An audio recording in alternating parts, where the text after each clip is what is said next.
Welcome back to The Empire Never Ended with Boris, Fritz, and Ray, and we are, of course, doing the second half of My Son Hunter today. No. Another 6 hours of car discussions and so in other words, fireplace discussions. Yeah, fireplace and cars. A lot of direct address. Maybe it will be a trilogy. Trilogy. Yeah. Yeah. We'll just continue with My Son Hunter. This is the podcast. Forever. It's That's just the podcast now. following My Son Hunter. Watching in 5-minute increments per show or something. Yeah. Yep.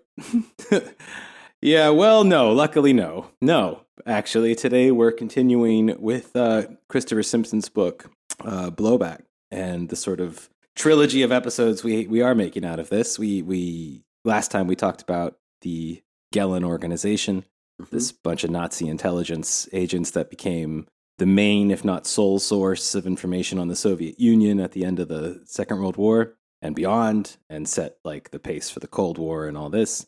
And were the basis for like Western German and now German intelligence. Right, as well. Yeah. Yeah. So all of that was kind of to set up this episode, which is about Bloodstone, Operation Bloodstone, which is, I mean, whatever you're assuming this operation is from that name, you're right about. Yeah, Bloodstone even it has like a Nazi name in it. Like it's real dark, fellas. It's dark. Yeah, I mean, if David Mads wasn't a part of it, he should have been. Okay. There's gonna be a point at which in this episode you and the listeners may be wondering if this isn't actually an Arc 1 episode. Oh. Okay. Because you'll see. Well, with a name like that, it belongs to Arc 1. Yes. Yeah, it does. Yeah. So I got this divided up into parts 1 and 2. Part 1 will be the first part, and then 2 will be the second part. Oh, interesting. Please tell me there's like a Franklin Mason or something, which is like James Mason's uncle or something, a low-level functionary in the CIA or something. Not yet. Not yet. But there will be some familiar names today. Oh my God, the names. Boris, I was thinking about you as I was writing this shit. There are such fucking stupid names in this one. You're going to love it. You're going to love it. All right. Should we get into it? Yes, please. Yeah. All right. Part 1, the first part. So, the Italian elections of 48, speaking of Italians, they went really well for the CIA, and the rich kids there managed to keep it all under kind of civilian management and out of view of most of the state, most of it. Truman's election brought a bunch of these like deep state dorks that were high on the hog from this in with him. And Secretary of State George Marshall of the Marshall Plan gave George Kennan, also of the Marshall Plan, and a key architect on Cold War policy, a civilian counsel to the State Department, kind of spy on and on and on. George Marshall gave George Kennan responsibility in 48 for bringing all peacetime clandestine operations together under Kennan's eye. He was going to be like the commissar of the deep state here. They were highly motivated to have the State Department monopolize as many Eastern European intelligence assets as they could before other U.S. agencies started sniffing around. There's like a gold rush inside the U.S. intelligence scene. So Kennan's success at like organizing the collection and monopolization of all these resources marked a new era, says Christopher Simpson, in U.S. intelligence's use of Nazis. So he writes that this era is a move, a shift from how like Gehlen organizations started using Nazi collaborators, that is in the way that you might have like police informers, CIs, that kind of thing, where they're basically there to provide information. So it moves from that to actively using these people for clandestine destabilizing operations behind the Iron Curtain and not, including like fucking kidnappings, assassinations, shit like that, and way more fun stuff that we'll get to. So this is what brings us from Gehlen to Bloodstone today. The following episode of our little series here will take us from Bloodstone to like rat lines, and we'll finally start seeing more Yugos. But I will say we've got some good Balkan shit in here today. Yep. We're back on track. And a Yugo surprise for you guys that I'm saving for the end of the episode. Well, next time I think we'll also be going to South America for the first time, no? Hey-o. Yeah, buddy. Yeah. South Remember that America and Argentina Vatican City.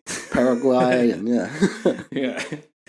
So, in short, just what Bloodstone is. Bloodstone is the very successful effort of Frank Wisner's Office of Policy Coordination, which I'm going to call the OPC from now on. So OPC is the Office of Policy Coordination, to send a bunch of fascists into the U.S. Army and the State Department in order to lay the groundwork for a long secret war against the USSR, supposedly in the political field at first. It offered a pipeline into the U.S. for actual Nazis, for other psychopaths like collaborators, etc., who were then tasked with aiding kind of like, quote, governments in exile, of which there were many now, to sort of peck the Soviet Union to death, you know, and also like murder people and stuff, and much Frank worse. Wisner is one of these names that always appear when you discuss like early CIA and this kind of clique of people that started it. Yeah, like, he was in the clique. along with the Dallas, Angleton, Helms, Colby, Casey. He's always there somehow. Yeah, I think you call a collective noun for spies a murder of spies, right? Okay. Yes. Yeah. Something like that. Yeah.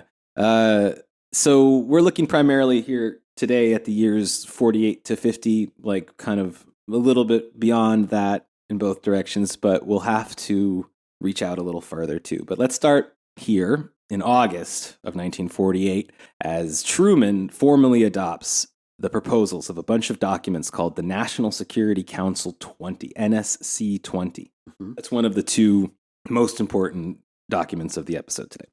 So these directives offered basic objectives for all future clandestine operations in the Soviet Union, and these were A, to reduce the power and influence of Moscow, and B, to bring about a basic change in the theory and practice of international relations observed by the governments in power in Russia. So these kind of vague, but these top secret documents are, however, clear on one thing, and that is that, yes, we're talking about regime change, we're talking about war.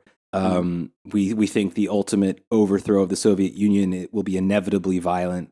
But hear me out. What if it wasn't us that were doing all the violence? You know, so George Kennan, author of this document, continues. Admittedly, we are aiming at the creation of circumstances and situations which would be difficult for the present Soviet leaders to stomach, and which they would not like. It is possible that they might not be able, in the face of these circumstances and situations, to retain their power in Russia. But it must be reiterated that is their business, not ours. So we're going to do a bunch of shit, and if that topples the government in Russia, that's their problem, right? Yeah, I think, I mean, if I remember correctly, they really do overemphasize this kind of not indirect involvement, like, well, it wasn't us, you know. Yeah. Oh, no, and in service of that. I mean, that's kind of the main point of pretty much everything we're going to talk about today is like to be able to do fucked up shit and have a nice buffer so you can deny it all. And they were extremely successful at that right up until fucking Watergate, when investigations surrounding Watergate kind of accidentally uncovered all of this. All this stuff got declassified. Without that, we wouldn't know any of this today, which is pretty interesting. So, so in service of this, like, yeah, it's not America, you know, these countries are fucked up. Of course, they have organic revolutions and stuff like that. Kennan essentially proposed funneling support into like all exile groups. Doesn't matter. Socialist, it could be communist, it could be anybody. Labor unions, doesn't matter. As long as they're like an exile group against the Soviet Union, cool, we'll hook them up. And, you know, not going to pick like a favored few, which would give away the game, right?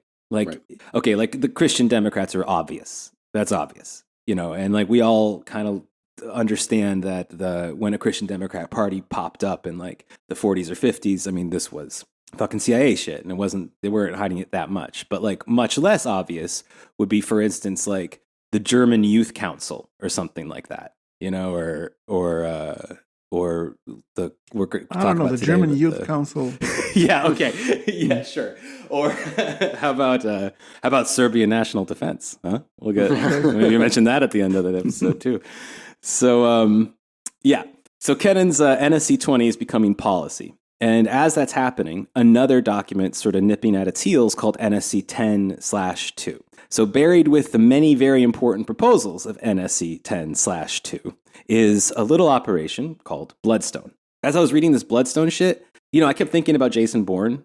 And I thought, like, that's silly. That's because, I'm a fucking stupid American and watch a stupid film. So of course I associate everything, with like some fucking Jason Bourne, like boomer fantasy shit. But the more I read, the more I really think this shit is some Jason Bourne shit. It is. And then I finally looked it up, and the operation in Jason Bourne is Treadstone. Oh, but it functions in a lot of very similar ways. So I wonder.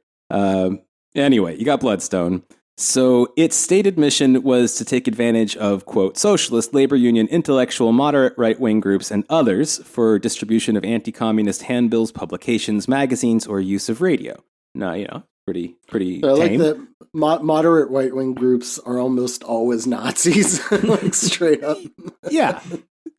Moderate Nazis. I mean, from what I understand, what we're going to be talking about today. Yeah. This was completely collaborator, genocidaire. Exactly. No, I mean, so what the thing is like what Bloodstone said it was going to do. It did all those things. Like everything you just heard, it did that thing. It also brought a ton of Nazis and collaborators into the U.S. and not just Nazis either, but these were guys cream of the cropsies. These were the top of the topsies here.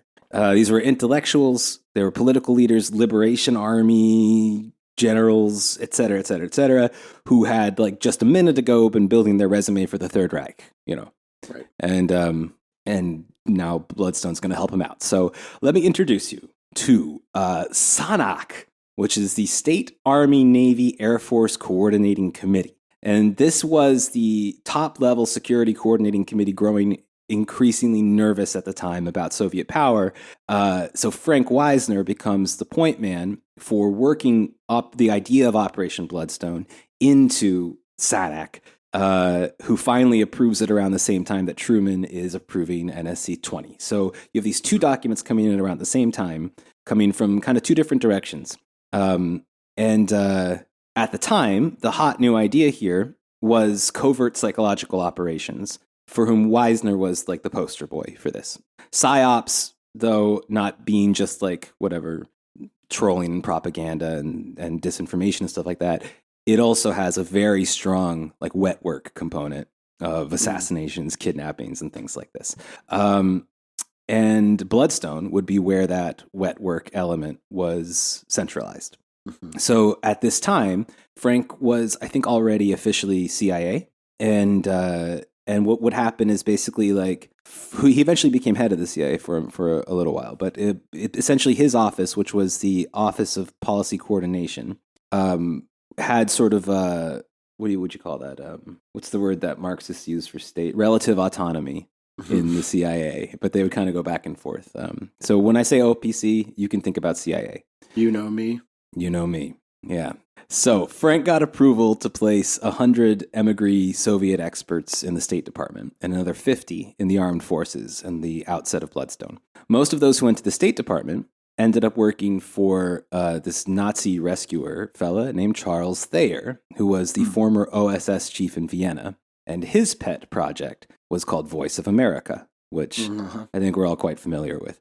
We're going to skip over most of Voice of America. I think that's better saved for when we really just do like Deep State arc and stuff like that, or maybe it'll come up naturally during this arc, but we're mostly looking at like the OPC's part here in the Bloodstone. So Bloodstone was approved by, those fucking military guys, SANAC, in July of 48, providing funds for the start of 49. So Bloodstone's entire existence as like, not so much the repercussions, nothing like that, not its influence, but just when Bloodstone was an active operation is between 49 and 50, I think, as far as we know.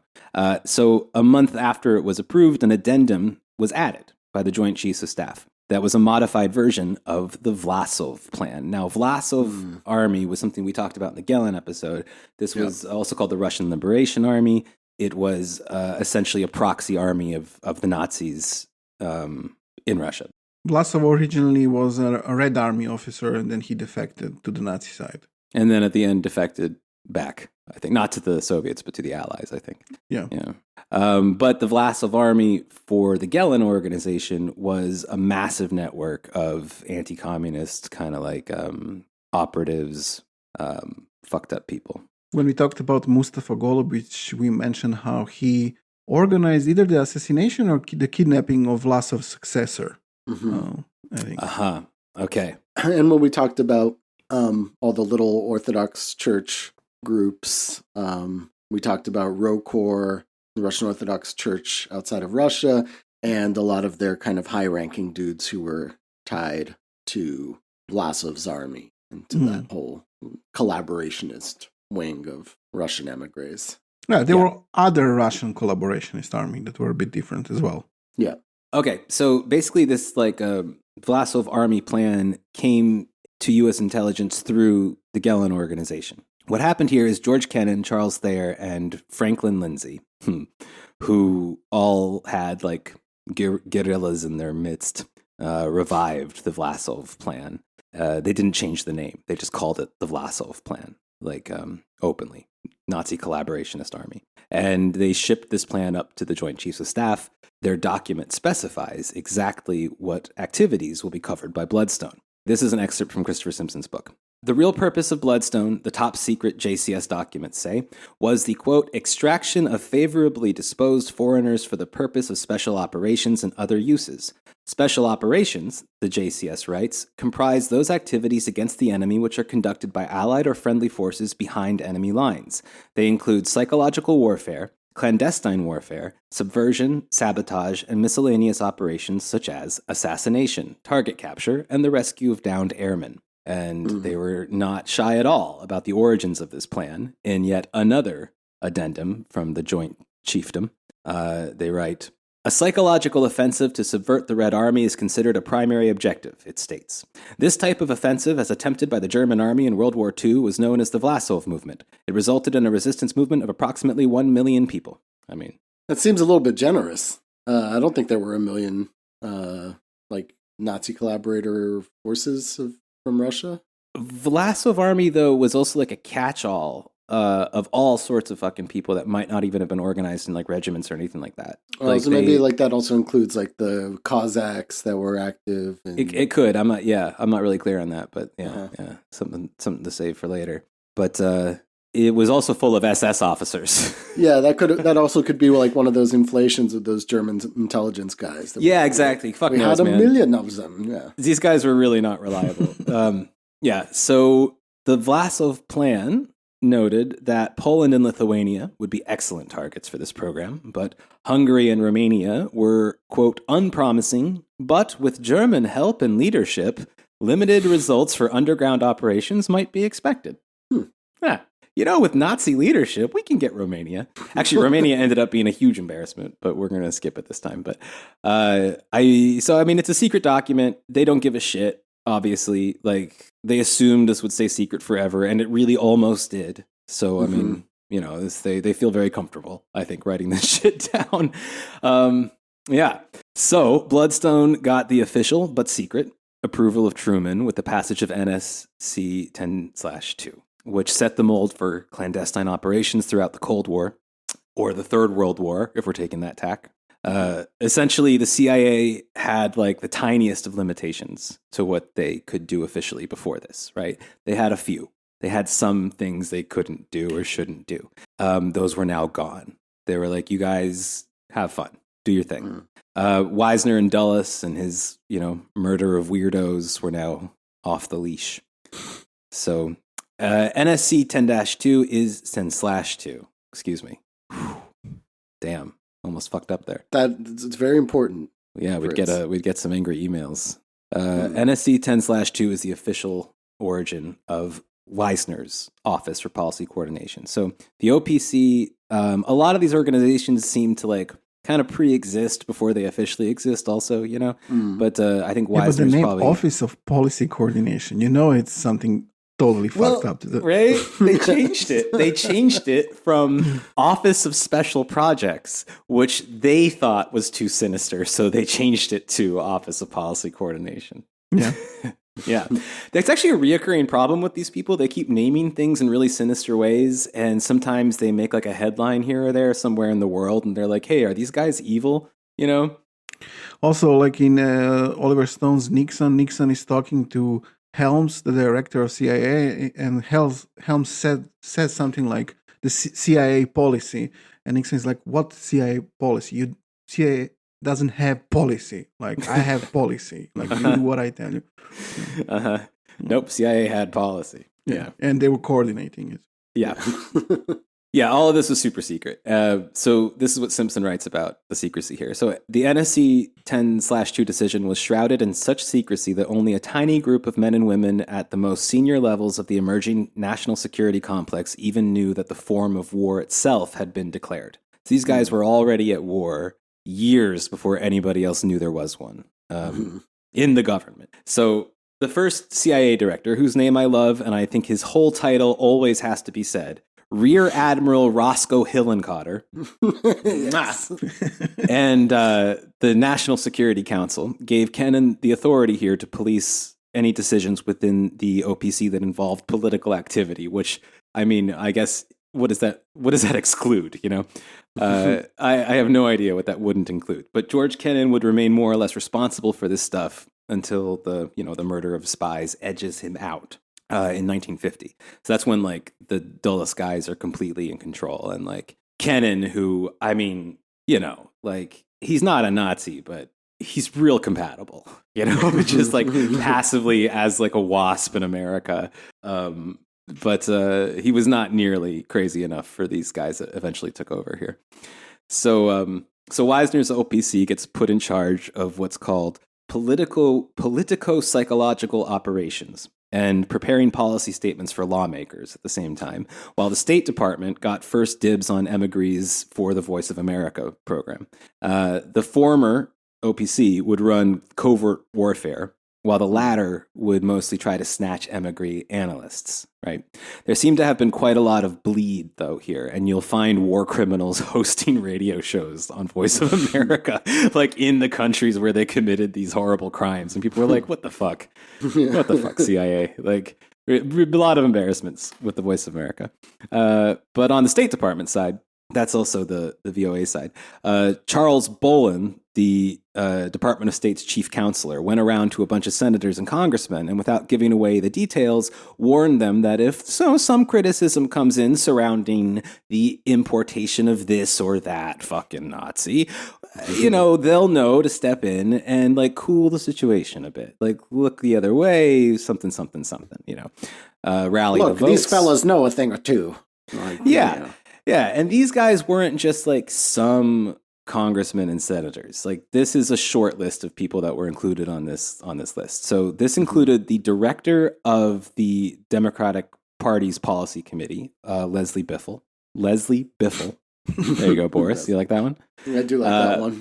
Famous Texas congressman and later Speaker of the House, Sam Rayburn. The House Foreign Affairs Committee Chair, Charles Eaton. Truman's eventual Vice President, Alban Barkley, Republican foreign affairs expert Senator Alexander Smith, and a little later Arthur Vandenberg, who was chair of the Senate Foreign Relations Committee and uncle of Air Force General and Spy Master Hoyt S. Vandenberg, for whom Vandenberg Air Force Base is named. He might come up later. So he does come up later, rather. So a lot of power to shut down negative attention there. I mean, like, you've got them by the balls with these guys. Mm-hmm. They were chosen not just for their power, but also for their presumed sympathies with the program. And there's texts that are declassified now where they straight up say, like, listen, don't talk to any, like, fucking people that have a spine or a moral compass. Like, these guys are going to be down. They believe in us. It's good. So apparently George Kennan was a little stupid, a little dumb. He thought that 10-2/2 would bring the deep state under civilian control. And kind of, in a way, did. But it also, according to Simpson, made clandestine services metastasize through government at an extraordinary rate. So Allen and Dulles and Arthur Bliss Lane, who's also come up a couple times this arc, were all in charge now. And all that Kennan would say about it later was, It didn't work out at all the way I'd conceived of it. He's a jackass. Sure. Yes. Just a side note. One of the guys in Wisner's OPC was Frank Lindsay, who was an OSS liaison to the Yugoslav partisans. And he would go on to lead the old Vlasov Army Division in covert guerrilla activities as the head of operations in 49 and 51, and later recalled that he didn't really care that he was working with Nazis, and said they were sure at the time that there was a 50-50 chance, a coin flip, that a Soviet invasion would happen any day. So Nazi or not, they take, quote, any old bastard as long as he was anti-communist. Right. You know who was one of the British liaisons with the partisans? Christopher Lee. Interesting. Yeah. Ah, cool. Saruman. Or Dragon. Yeah. Fuck yeah. Awesome. So this guy, Lindsay, this is how his biography ends. He joined the Ford Foundation in 1953, was named president of the iTech Corporation in 62. In 68, President-elect Nixon named Lindsay the head of a secret task force on the reorganization of the CIA. So not every OSS guy with Tito was George Vucinich. Some of them were Frank Lindsay. Most were Frank Lindsay, I think. Yeah. I mean, most OSS people were that guy. Yeah, You know. that guy. Yeah. So that's part one, the first part. Part two is a little longer, All right. but it's I'm ready. the second part. So we got to do it. Second out of Two parts. Two parts. two? Okay. Yeah. You might call this the final part. Mm-hmm. There we go. Yeah. All right. Part two. The horror. The horror. Yes. So in part two, we're going to look at what Bloodstone did exactly and its overall effect. So their effect domestically is pretty easy to get out of the way. So I'm just going to quote Simpson here again. Domestically, as in the U.S. domestic, right? Yes. So also found in the Bloodstone record are the names of more than 20 senior State Department officials concerned with Soviet or Eastern European affairs. This select crew went on to become the top officials in virtually every phase of U.S.-Soviet relations during the 1940s and 1950s, and included, for example, 3 future U.S. ambassadors to Moscow, a director of Voice of America, a director of Radio Free Europe, and 2 future directors of the State Department Intelligence Section specializing in East Bloc affairs. In a very real sense, the men and women who engineered Bloodstone were the same ones who designed U.S. Cold War strategy for every administration between 1945 and 1963. So, pretty fucking important. Yeah. Yeah. Weird we don't know more about this. Yeah. Indeed. The key to how all this went down was a Department of Justice demand that anyone brought in through Bloodstone be, quote, brought in under the Displaced Persons Act, if applicable. Mm-hmm. I believe, did we decide last night that Serbian National Defense was brought in under the Displaced Persons Act? I think we were talking about that in chat. We did talk about it, yeah. Yeah. So that sounds fine, right? But here's what most concerned these people. So the Displaced Persons Act excluded, this is a quote, war criminals, quislings, and traitors, including persons who can be shown to have assisted the enemy in persecuting civil populations, or who have voluntarily assisted the enemy forces since the outbreak of the Second World War, as well as ordinary criminals who are extraditable by treaty. So, problematic. Because that's exactly all the people they want. Yes. That's just a list of people that are going to come in through Bloodstone. So God damn it. DOJ. So DOJ says, okay, guys, you can do your stupid thing, but you got to bring them in under this act, right? So the act also sets quotas on how many people could be brought in from what countries, but it included a proviso that allowed federal government officials to send their choices to the top of the list. So interesting side note, at this time, communists were not barred entry. This law said nothing about that. This would happen in 1950. But it won't surprise you to learn that very, very few of these recruits were any kind of commie. And almost all of them were war criminals, quislings, and collaborationists. Yes. So the man with the master plan here was a guy named Evron M. Kirkpatrick. Nice. Evron. Where did, yeah. I don't know, man. It's rich white people names. Who knows where the fuck they get them from? Evron? Evron, your dinner's ready. Evron, yes, mother. come out for a game of croquet. Mother, I'm drowning cats. I can't now. So Evron M. Kirkpatrick, who I'm just saying now is a cat drowner, headed the State Department's external research staff. At this point, pretty much just sucking on the tailpipe of the Gellin organization and getting high on them good fumes. Yeah. So Evron had the bright idea to start bringing people in as scholars and consultants and distributing funding to anti-communist experts for like research projects and stuff like that. This whole thing, this very like, well, it had a profoundly sanitizing effect on the people they're importing because it's all under this veneer of scholarship and academics and stuff. And they were able to get some of these Nazis secure university jobs. And one guy in particular, his Wikipedia article begins with an important Russian linguist, which is interesting because it should probably say eager Nazi collaborator and CIA snitch. Yeah. And I'm not going to spend a lot of time on this guy. It's just for color here. This is just for fun, for some giggles. Guy's name is Nikolai Popp, Poppe. So Popp was teaching in the Karachay minority region of the Caucasus when the Nazis got there, and he enthusiastically signed up, becoming the Wannsee Institute expert in Amt 6, Department 6. This is the SS, an institute affiliated with the SS. Yes, and it was where the Gellin organization got its first hires when they started working for the U.S. Yes. So his job was to find the Jews in the Caucasus and Mongolia as well, who were promptly massacred. And he helped create a Quisling government in the Karachay region that, as their first act, gassed all the Jews they could find. So Evron, our buddy Evron, Kirkpatrick, brought Pulp in and apparently claimed as late as the 1980s that Pulp used to be the Soviet head of intelligence for the Asiatic USSR. In fact, he was the Nazi one, but this was like something that they were telling people. Definitely could have been Nazi. both, even. Maybe. Yeah, he wasn't. This guy was a Nazi, very enthusiastic young Nazi who spent his later life teaching linguistics at the University of Washington and becoming a world-renowned scholar on Mongolian language and culture before dying peacefully in 1991. Oh, that's nice. So guys like Pop made it really helpful that Evron also had a toe in the INS. And since to this day, most of the records on Bloodstone emigres have been conveniently lost by everyone, by the INS, by the CIA, documents gone. People shrugging their shoulders at historians and stuff. Simpson managed to pin down 5 basic criteria, however, to sort of help identify Bloodstone recruits. And he managed this way to find like all these fucking Nazis and collaborators by working backwards. The recruits had to be leaders of anti-communist organizations or scholars, especially linguists and social scientists, or skilled propagandists. Second, they had to have a specialized or unique knowledge about the Soviet bloc or skills as an organizer of refugees from countries in the bloc.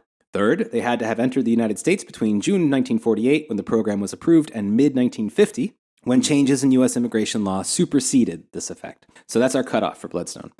Fourth, they had to have actively cooperated with or been employed by U.S. intelligence agencies or the Department of State, particularly in programs such as Radio Free Europe, the Defense Language School at Monterey, California, or the recruitment of emigres for covert warfare operations. And finally, fifth, and very important, they had to have enjoyed direct and documented intervention on their behalf during the immigration process by the political warfare specialists at the State Department who were in charge of the Bloodstone program. So by ideal conditions, what I mean is like, if you find somebody that fits these 5 things, like that's when he came over, that's who intervened, this is the departments he was associated with, then you're looking at a Bloodstone guy, right?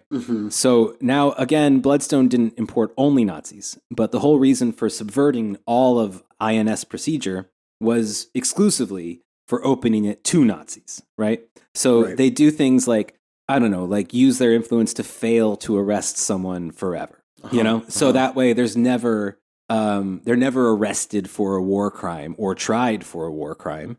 And that's how they got this guy Gustav Hilger in, because they just sort of kept his legal status up in the air somehow. I'd imagine, I'm thinking way back to the second arc, Vilko Rieger, I think, who's one of the chiefs of propaganda of the Ustashes, of the Ustasha state. I think he was like the propaganda minister and developed the whole like cult of personality around Pavelic and all the like kind of crazy anti-Serb stuff. He ended up, I think, I bet you he was a Bloodstone guy too, because he came and had a career in academia in the U.S. Afterwards. Yeah, I mean, if it was 4950, then for sure. I believe it. Yeah, I'd have to go back and look it up, but it just occurred to me because I remember thinking, I was like, oh yeah, and this guy just taught at like a private Catholic college, and I mean, if he managed to create a cult of personality around Pavelic, he seems like a very capable guy. Yeah. Pavelic like has the charisma of a potato, like yeah, absolutely. Yeah. Let's look at this Hilger guy for just a second. So Hilger was Gustav Hilger was one of these guys that came through. He was part of the command staff of the original Vlasov army in 1944. He, that former OSS chief in Vienna, I mentioned Charles Thayer, he got Hilger's name from Charlie's own personal Gelen, a Nazi named Hans Heinrich Herwart von Bittenfeld, who was an Abwehr agent. Who was cousin by marriage to Stauffenberg and was one of those fancy Nazis that opposed Hitler.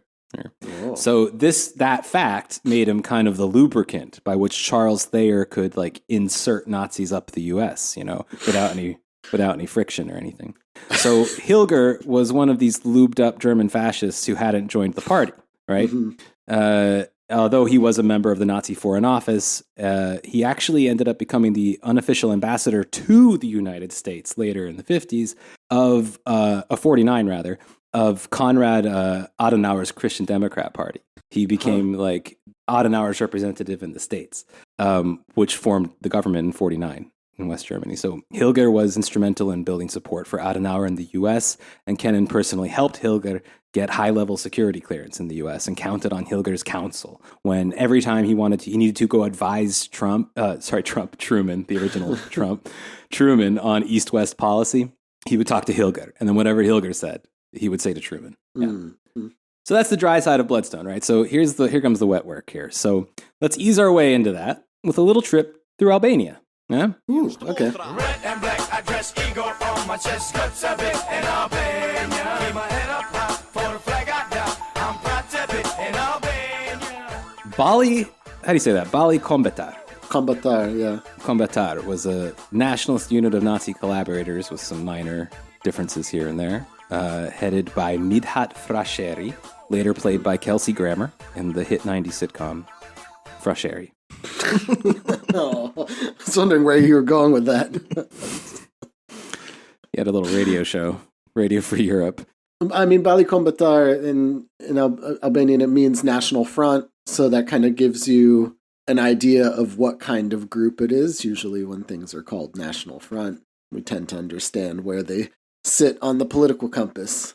But it was this, ultra Albanian nationalist, irredentist group, collaborationist as well, that formed the basis of, like, the political basis of Italian and then German occupation of Albania and Albanian lands, because they created a greater Albania. Yeah. I think they even included, like, some people that would have identified as, like, Albanian nationalist anti-fascists that were there to, like, also fight Italy at first. Yeah. I think that the Bali Kombatar at first actually had some negotiations with the partisans, I think. Yeah. About collaborating with them, but then... Well, I mean, it's one of those kind of larger, like, big tent nationalist organizations, right, in that most of what's interesting about Albanian collaborationism, I mean, this was true in a lot of places, but it was especially true there, where most of the collaborationists, for example, somebody I think we're about to talk about, Jafar Deva and some of the others, came from, like, the top of, like, the Albanian bourgeoisie, like the super rich, or people that were kind of already collaborationists with some state or another, as in, like, Italy. Involved. No, but for example, like in Kosovo, some of these guys that ended up, working for the Germans had previously, worked in the Yugoslav government, the kingdom, or had some sort of, like, official state positions and stuff like that, and then just switched sides. Yeah. Largely even, they could justify it economically, because a lot of them were like wealthy people who were like, well, sure, yeah, we had some problems with a couple strikes here and there, and Nazis don't sound too bad, Yeah. and get rid of all the non-Albanians, whatever. My favorite thing about Albanian collaboration is that you had Nazis working with people who were pro-Zog. Yeah. Monarchists. Zog the First. Yeah. Yeah. So, Frasheri here approached the U.S. ambassador in Rome in 1947. Like all these fucking people were doing, like begging the U.S. to help them fascists somewhere. So Frasheri posed that the U.S. pay him to do his own fascing in Albania to stop, quote, communist intrigues there. And he wanted to bring in Jafar Deva, the interior minister of the Italian occupation government, who was a big fan of deporting Jews and communists to extermination camps, and also sending the SS Skenderbeg division to mutilate farmers who gave food to partisans by chopping off the arm that they raised in the council meeting to vote to support. Yeah, quick aside on Jafar Deva, because I think maybe if we have time, I'd like to do an episode on him specifically. Whatever, interesting guy. But he was one of the more enthusiastic and ideological proponents of this kind of Albanian fascism. And he's a guy that comes from a hyper-wealthy family from Mitrovica. And, his father was a wealthy industrialist who was pretty okay with the Serbian state. He was educated in like a private school in Istanbul, became knowledgeable, of course, in many languages, worked in Egypt for the British colonial administration. And I guess this also worked in his favor too, because when he went back to Yugoslavia to kind of start his own business, he was able to communicate very well with British and American industrialists. He spoke German fluently, spent time in Germany in the 30s, which, according to the one book I read about him, is possibly when he made contacts with the Abwehr for the first time. People suspect that he was actually a German agent before the war started, so he didn't really have much to flip, really, because he was apparently a pretty big Germanophile, too. He married a German woman, I guess spoke very fondly about how well organized the Germans are, and we need a little bit one of those kinds of guys. What I mean? Like, and he gets back. A dork. Yeah, and again, he has also like a very successful business. And right when the German invasion starts, he actually gets appointed to city council, or he becomes like a councilman in charge of. Or like maybe even mayor, I can't remember. I'm kind of doing this off the top of my head. I think it was mayor. Mayor of Mitrovica for like 4 days that it took, whatever, until the Germans reached there. And then he just quickly joined them. Yeah. But he was like a real sicko too. Like, yeah. Yeah. Bad dude. Yeah. Interestingly, his name came up, earlier. I think it was either this year or last year.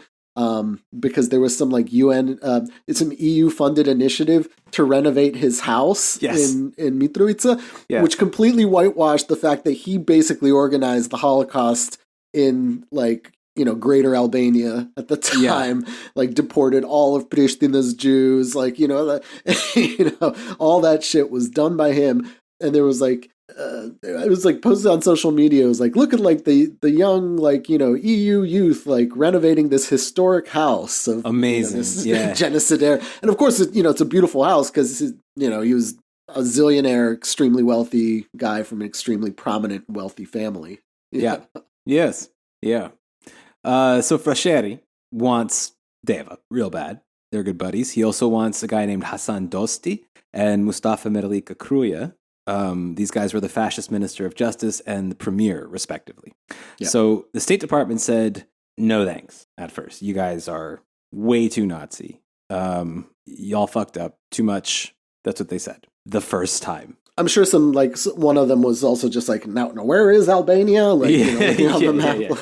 This guy was in Rome. I guess he knew. But he's surprised. They didn't want anything to do with him at first. A couple years later, though, In 49, the State Department liaison with the CIA and the OPC named Robert Joyce revisits the request and then asks, are they Nazi enough? And he decides that yes, they are exactly Nazi enough. And so he immediately got a visa for Frasheri, his brother Niles, and also Jafar Deva, Hassan Dosti, and a bunch of other freaks who established the National Committee for a Free Albania, and this is based in New York, with CIA money laundered through private foundations and Radio Free Europe, which itself received money from Nazi Holocaust plunders that they confiscated. So did the Vatican, by the way, if you didn't know, so they could help support Christian Democrats in Italy in 48 and smuggle fascists. But more on that in the next episode. Anyway, what's important and hilarious about these guys is that they, especially Dosti, did some Bay of Pigs shit in Albania that was a complete disaster. So to get to there, we first have to hit what is probably the most fucked up part of this episode, the scariest part and the most interesting element of Bloodstone, which is called the Labor Service. And I know it doesn't sound that glamorous, but I think the name Nuclear Holocaust Stormtroopers was probably too on the nose for the CIA. So they went with Labor Service. So if y'all remember the Gehlen organization, one fun thing they were up to in 45 and 46 was using Nazis and emigres from Eastern Europe to pinpoint key Soviet and military sites. Now, what would happen is these would get passed to a, quote, special U.S. Air Force officer at the Pentagon whose job was the selection of targets for nuclear annihilation. So Gehlen and his ilk were setting up the stage for the nuclear holocaust. And I mean, like Gehlen and his people had convinced policymakers that the Red Army was poised now for a swift victory in all-out war against the U.S. and their allies. And because of that, the nuclear option was a distasteful but inevitable outcome of this, of being outmatched by the Red Army, which is what America thought that they were. Yeah. No. And so they seem to dryly consider this in this very fucking Dr. Strangelove kind of way, like a necessary option. Not that they were too bummed about it, though. So Pentagon figured that a 30-day atomic assault on many Soviet cities would be fun and all, but the USSR would still exist after that, I mean, not everyone will die. That was the problem. And the survivors, they guessed, would probably be angry that we nuked them. So Senior Air Force Chief of Staff Fletcher Prouty, there's another good one for you. Fletcher Prouty. That's he became a major conspiracy theory guy. He's the we mentioned him already before. He's was on the JFK case, saying how JFK was killed by CIA, and he's the basis of the Donald Sutherland character in the movie JFK by Oliver Stone. As always, the one who talks and talks and talks and basically explains everything. Like it's a scene that I think 15 minutes long or something like this. Who could have best done this? Black Ops, Mr. Garrison. People in my business, people like my superior officer could have called Colonel Reich and said, look, we have another unit coming from so-and-so providing security. You'll stand down. He was later discredited for having what? A Liberty Lobby connection. And because Liberty Lobby was one of these kind of American Nazi groups that was also anti-CIA for some reason. So he was also using their media and newspapers to publish some of his theories. All right, so I'm going to just let Boris play Fletcher Prouty here in our version of JFK. And he's going to talk about his boss, which was General Hoyt Vandenberg, that we mentioned earlier. What's that thing from the movie? Was it Back and to the Left or something like that? Yeah, just repeat it like a million times. Yeah, so here's Fletcher. General Hoyt Vandenberg knew that if there was a nuclear exchange in those days, and we were talking about atomic bombs now, not H-bombs, you would destroy the communications and lifeblood of a country, but the country would still exist. It would just be rubble. People would be wandering around wanting to know who was boss and where the food was coming from and so forth. But the country would still be there. Yeah, big problem, right? Now do him as Donald Sutherland.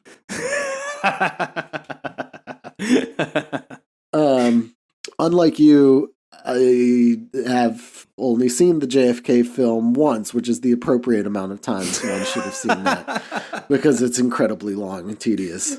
Yeah. I do like watching. It's some kind of a comfort movie for me. I don't know.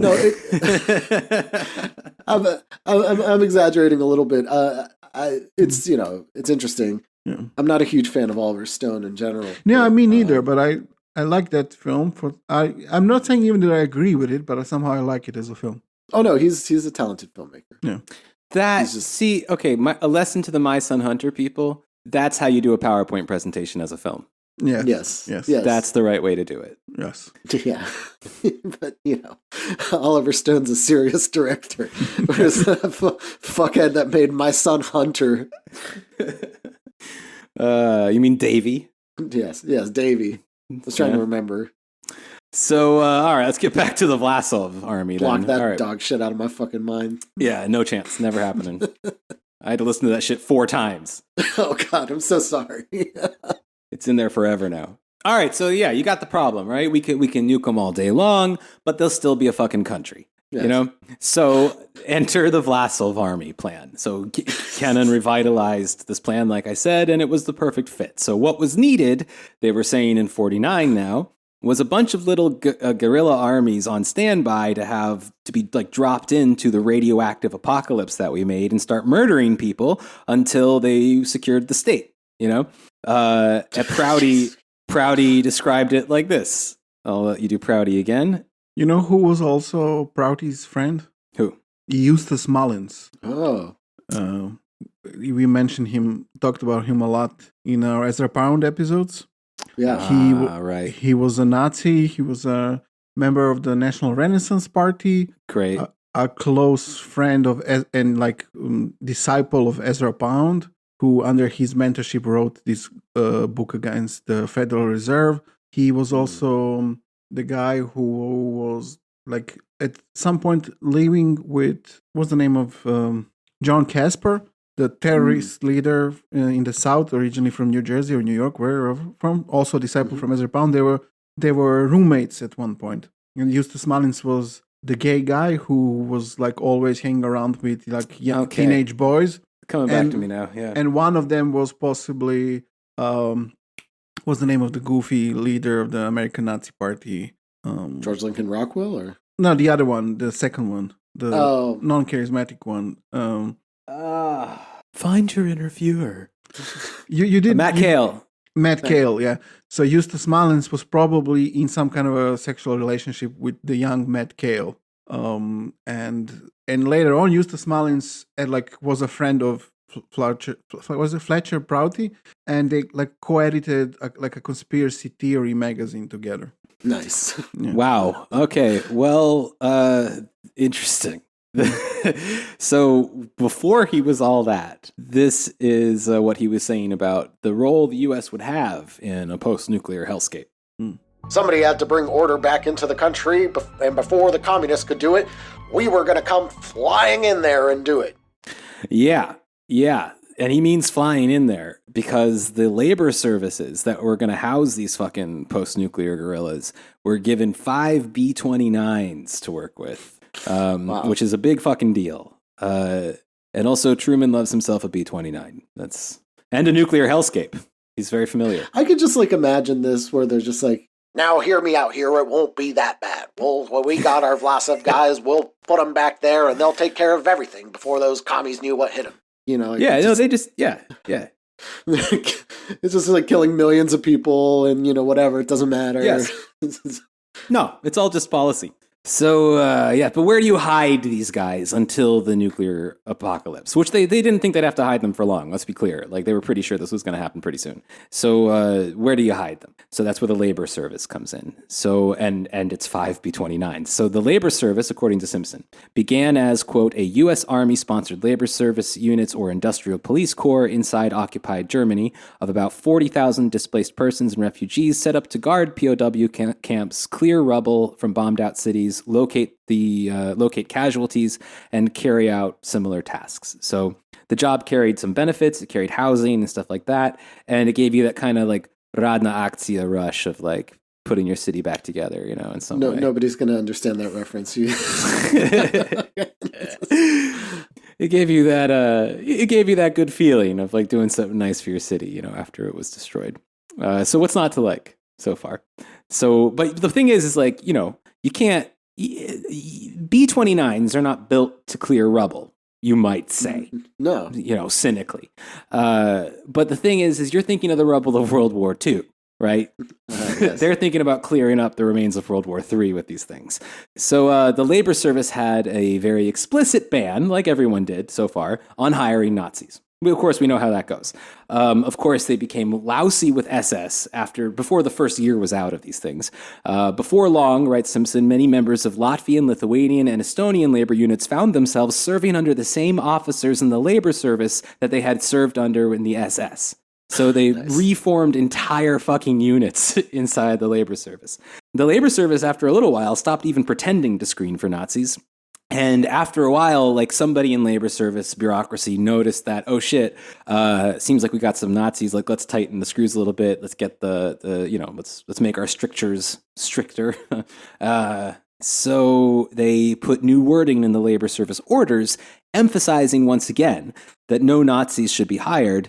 And when they put this out, they received a very sternly worded letter from Colonel C.M. Busby, the chief of operations of the labor service. Boris, this guy's all you. The policy, if continued, would deprive labor services of a considerable number of these personnel who were previously employed in the industrial police and labor service units, and who had proved their dependability through efficient service. I request authority to hire former Waffen-SS officer personnel, provided that they have been properly screened. They've been properly screened. I want to hire some fucking Waffen-SS, but don't worry, we'll screen them. But Yes. for what? What are you screening them for? It's pretty clear everybody knew what the Waffen-SS existed Yes. to do. I mean, But I love this letter. This dude's like, what do you mean I can't hire Nazis? Like, what do you think we're doing here? Like, what? Who am I supposed to hire? I'm just like imagining how big of a moron like Yaki was. Like if he knew what was actually going on during this is like when he's in Europe, right? What like, a dumb idiot. he's like, Germany's under brutal occupation by the Americans. It's like, no, they have like an entire like Estonian SS division, like fucking waiting. Complete with its officer corps. Yeah. Like, yeah. The entire thing. Oh, god damn. But yeah, it was culturally occupied by America, which was inferior. That Right. was his idea. Yeah, there were some black people around. Yeah. Here and there. So the reason for the high demand for Nazis was, of course, that the labor service was being stuffed with guerrilla forces full of Nazis and collaborators, etc., led by Bloodstone recruits like Hasan Dosti. So, as in this case, at least some of those leaders lived in the U.S., essentially like taking responsibility from there. Not necessarily directing, though, but let's say taking responsibility for. So there were 3 layers of secrecy here that protected guerrillas in the labor service. The first was the public cover, that these men were truck drivers and warehouse guards there to fill in for American soldiers that were now leaving Europe. In reality, though, the Pentagon recorded this. This is now the second layer. They were carefully instructed in the suppression of civil disturbances and specifically trained to secure military installations such as ammunition dumps, warehouses, and food depots, or were schooled in interior guard duty, marksmanship, and riot control. But by 1950, they were loaded up with light infantry weapons and also chemical warfare gear. But here's the thing. That was also a cover story. That part's all true. All of that is true. But there was another layer of cover that the guerrillas of the labor service didn't even know about. They wouldn't be told this until their deployment, and that was their third mission, which was to be a post-nuclear force of American interests dropped in and like waging guerrilla war in what remained of the Soviet Union. Now, the recruits didn't know that, but that was their ultimate mission. Their plan was to tell them in flight. Yeah, I mean, that would be too much of a liability, right, to inform that many people that, such a thing, A, that plan exists, B, Yes. This is what you're supposed to do. Yeah. But back to Albania here, because some people did find out this plan existed. So the Albanian section of this didn't really want to wait for the nuclear paradise to come, so they got to work on Hoxha right away. And Hasan Dosti was now in charge of the National Committee for Free Albania back in New York because Frasheri died. And Frank Wisner, his boss at the OPC/CIA, gave him the go-ahead to go ahead and do some stupid bullshit. So you've got the 4,000th Labor Service Company, which has become at this point an incubator for about 250 Albanian guerrillas.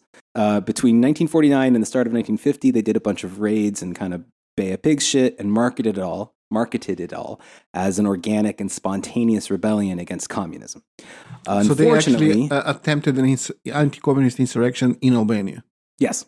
Okay. Unfortunately, this is some Gelen-related shit, and Wisner and Dosti's little band of, Nazis and Zog fans were riddled with commie spies, like pretty much everything the CIA did with the Gelen organization at this time. And the whole thing was given up by apparently quite famous British Soviet double agent named Kim Philby. I think fans of spies will know that name. Yeah, that guy was the demise of James Angleton, because they were super close, and Kim Philby was really supported by Angleton until the very end, when it was completely proven and discovered that he's actually working for Soviets. So Angleton was very hurt, and his paranoia went out from through the roof, after that, and he basically started completely imploding. Yeah, there are some effects of this Philby thing that we're going to talk about here too.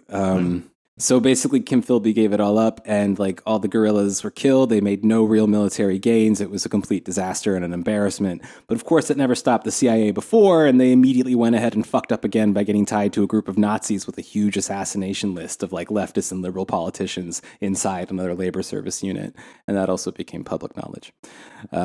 So they're not great, these guys. Double agents like Philby, though, were held in particular contempt, especially following the Albanian thing. And Bloodstone recruits largely focused on murdering these people covertly. So the OPC officer that was put in charge of the bloodshed, let's say, was not Frank Wisner, but a very fucking interesting guy that I think y'all are going to like, named Colonel Boris Pash. Another Boris. Finally a Boris. It's always a Fritz. I'm suspicious. Yeah. So this is our last character for the day here. Boris Pash had been fighting communists since 1917. His dad was a Russian-American missionary who was in Moscow during the revolution, and he worked alongside the White Armies. And in 1920, he became an officer with the U.S. military intelligence, where he was put to work during World War II, overseeing the internment of Japanese civilians in California, before he was assigned to the counterintelligence program of the Manhattan Project. Wow. He also snitched on Oppenheimer for communist sympathies and all that later, in 56 or something. He led the hugely successful Alsos mission that collected Nazi atomic and chemical warfare experts. And then finally, in 1948, he finds himself as the Army's representative of Bloodstone, when Bloodstone received their explicit assassination mandate from the Joint Chiefs of Staff. He was assigned in 1949 to the CIA's OPC division and was given his own 5-man unit called PB/7. So the charter states outright that, quote, PB/7 will be responsible for assassinations, kidnappings, and such other functions as from time to time may be given it by higher authority. So you got this fucking czarist who was put in charge of hunting commies. Good for him. Yes. Really living the dream, that guy. Unfortunately, PB7's activities have been misplaced, whoops-a-daisy, by the CIA, and they haven't been able to locate them since the 70s. So yeah, that's like in the X-Files, where they shut down the X-Files, and then a bunch of the files disappear. Cigarette smoking man. Yes. The smoking man came by. Burns down Mulder's office or whatever. Yeah. They're there. They were listed in other declassified lists of documents. They exist, but they just lost them. So accidents happen, We do know, however, that Pash was put in charge of the OPC's paramilitary death squads at the same time that Operation Bloodstone passed on all of these tasks to the OPC specifically. So Bloodstone had their own elements of a mandate and this kind of thing, but the let's say the way that Bloodstone was organized is like it was working in multiple departments at the same time. It was an operation that was kind of coordinated in this way, mostly divided between the OPC and the State Department, OPC/CIA and the State Department. So the Bloodstone mandate on assassination and kidnapping, which they had, moved to specifically Pasha's group, this PB-7 group. And they became sort of like the murder squad there. And they managed, because of all these documents got lost, they managed to avoid being associated with any murder whatsoever. Although 32 people who made very nice targets vanished right after Pash took over. So, okay. So we're coming to a close now, but two fun twists before we do. So first of all, those Emigre nuclear Holocaust death squads that the Labor Service was holding on to, made up of Nazis and collaborators and other psychos, well, a lot of those guys ended up getting bloodstoned over to Fort Bragg to become the first U.S. Army Special Forces, later known as the Green Berets. More on that on the Ratline episode we have coming up. But something I didn't know was that, yeah, the Green Berets were formed as a nuclear Holocaust death squad. Which is what made me think about our friends in the Temple of Blood. And how many of them have been to Fort Bragg, supposedly, and the Iron Gates and all this. I mean, Iron Gates is basically what the entire policy apparatus of the United States at this time pretty much thought was going to happen, and we're funding and we're ready for. Yeah. Which is interesting.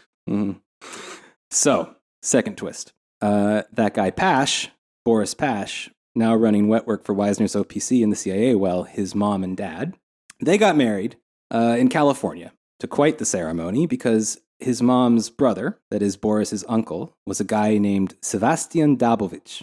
Now, I don't think he merited a mention in the podcast, but Sebastian is a Serbian Orthodox saint who was the first Serbian Orthodox monk naturalized in the United States. Sebastian and his sister were born in the U.S. in the mid-1860s, but his parents come from the Bay of Kotor. He would found what is claimed to be the first Serbian Orthodox parish in America in 1892 in Jackson, California. And his best friend for life, Nikolai Velimirovic, called him, quote, the greatest Serbian missionary of modern times. And the claim is that he baptized more people than any priest in the Western Hemisphere. He worked as a chaplain for the Serbian army in World War I and apparently was connected to Tesla somehow. And became a parish priest at the Holy Resurrection Church in Chicago. And he was canonized in 2015. So that's Pash's uncle. Interesting. Pash's dad. Pash's dad, Theodore Nikolaevich Pashkovsky, better known today as His Beatitude Metropolitan Theophilus, was the primate metropolitan, or whatever you call it, of all of North America for the Russian Orthodox Church. And good old Colonel Boris... which Russian Orthodox Church? Rokor, yes. Or... Yeah, okay. I was hoping you were going to tell me at the end of this. So listen to how the story goes. All these names are actually coming back to me. I've read these before. I'm trying to remember... Because fucking all those acronyms. I think it'll be clear at the end. So good old Colonel Boris Pash then was, of course, an easy pick to lead MacArthur's negotiations in Japan with the Japanese Orthodox Church in 1945. So this is what I got about that from Wikipedia. I was hoping you can help me out with it. So in 1946, the precursor to the Orthodox Church in America, OCA, the Metropolia, a de facto independent jurisdiction at the time, on the initiative of U.S. Army Colonel Boris Pash, took steps to prevent the Moscow Patriarchate from reestablishing its control over the Japanese church. Despite vigorous efforts, Moscow undertook in the end. The following year, the Japanese church largely switched to become under the Metropolia's jurisdiction and would be governed by bishops sent by the U.S. from Metropolia until 1972. Yeah. And then the whole history of the Japanese Orthodox Church is really interesting too. There's a weird white connection, white Russians in China and in Japan after the revolution. We're gonna have to do another one of those church episodes at some point. Seems so. It seems relevant in a real way here that I wasn't really expecting. It is because I mean, so much of this played out in Cold War politics, like particularly, right? Like bringing a lot of these church figures to the U.S., giving them money, giving them parishes, so that they can take over whenever these countries are quote unquote liberated or nuclear apocalypsed. Yeah. So at the end here, Boris purged the Japanese Orthodox Church of commies and hooked it up with Metropolia, which his dad at the time was still primate of. Huh? Quite the fellow. Great. Connected. So we did, though, find, we talked about it a little bit, the other kind of connection here to the ARC is, of course, Serbian National Defense, who seem to have been Bloodstone recruits after the British had finished with them. It sounds like they came over, I think we said in like 50. Around 1950, yeah, that would be there just on the very, I guess, although this operation was kind of, we talked a little bit about it, they were preparing to bring these Chetniks that were stuck in Germany in the work, like I guess camps, but not as prisoners, and in already late 40s, but they were having some trouble how to organize that. We kind of discussed that in our second episode on the Serbian National Defense. But what they talked about there, and we said it a little bit, was that while in Germany these Chetniks were employed in some work service, like mixed works, I forgot the exact term they used, organized by the British, but like some kind of a watchman service is what it's called. I think mixed service organization. Yes. It's very kind of strange sounding, but the way they describe it, and this is what we got from the a history of the Serbian National Defense in America, which was published by the organization. They were kind of thought this was important enough to mention as a part of their history, were employed by the British military in occupied Germany in this service. And they don't say what they were doing while employed there, but the way they describe it is like some kind of a military training, and they kind of make a point that it was quite a serious military training. It was not easy. And then they were brought to America through Serbian National Defense that closely worked with this Committee for Displaced Persons, which is a CIA front organization. Yeah. So probably Bloodstone. Yeah, that's the OPC there. Oh, certainly, I would say, if that's their path. Yeah. I mean, that's their target audience. So it's interesting that they received some kind of a military training while still in Germany, like in late 40s. It is. Yeah. Yeah, so the British had something going on too. Yes. That's not covered here in Simpson's book. So, interesting. I doubt it was global nuclear Holocaust stormtroopers, though. It's just a guess, but who knows? It could be because they are very mysterious about like watchmen, like what you recruit tens of thousands of Chetniks in 47, 48 in Germany to a watchman service, and then you give them black uniforms and train them these are people who just went through a war and lost, and they say this was some pretty intense training that lasted for it wasn't for a week, it lasted for a longer time, and they would occasionally be called in again to some additional training and exercises. So it was some serious stuff, and so maybe it was exactly Yeah, maybe. Yeah. I don't know much about it, but I'm kind of as I was reading Simpson's book here, I kept thinking about Alan Moore's Watchmen, and I wonder if there's a connection there, because if I remember the Watchmen, I mean, they included a fucking fascist and a nuclear Manhattan Project scientist and all that, and they were sent to Vietnam, and to do covert operations. So I think maybe Alan was hip by to some it. Of this, yeah, Alan and Joshua Caleb Sutter. Yeah, I don't think they'd be friends, but they both, I think, got a lot out of this. Yes, clearly. All right, well, that's our Bloodstone episode. When we come back, we'll be meeting some Ustasha and so on. Oh yeah, no, and the rat lines. We'll get back to the Green Beret issue. Yeah, the rat lines, pretty crazy stuff. I think that'll be fun. Yeah, I mean, fun as in incredibly disturbing. And, very disturbing. Very disturbing. Sad, but yeah. Yeah, I find it. I don't know about you guys, but I find it disturbing that there was that the entire policymaking arm of the United States was building nuclear Holocaust death squads all over the world. I think and recruiting Nazis for it. Yeah, and full of Nazis. I feel like that's it's not a good look. No. No, no, not at all. One might say it's even pretty bad. Pretty bad.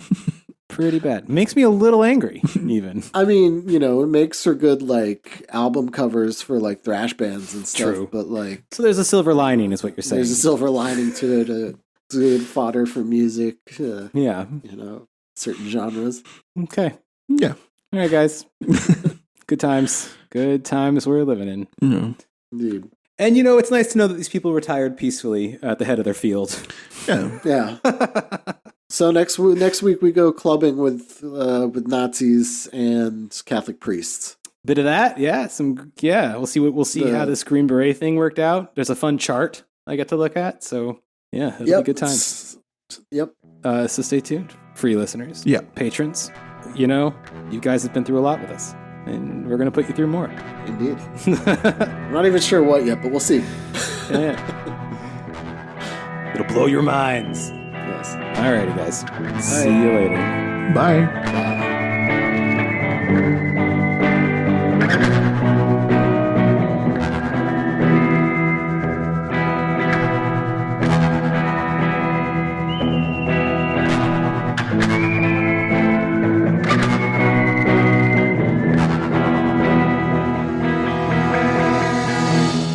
Hey there, Fritz here from The Empire Never Ended. This has been one of our weekly free episodes for free people. But for premium people, we also have weekly premium episodes, which you can get at patreon.com/tenepod, TENEPOD, and also follow our various social media things in the show description there. Like and subscribe them. Follow them. Like and follow and subscribe. Follow them. Do it.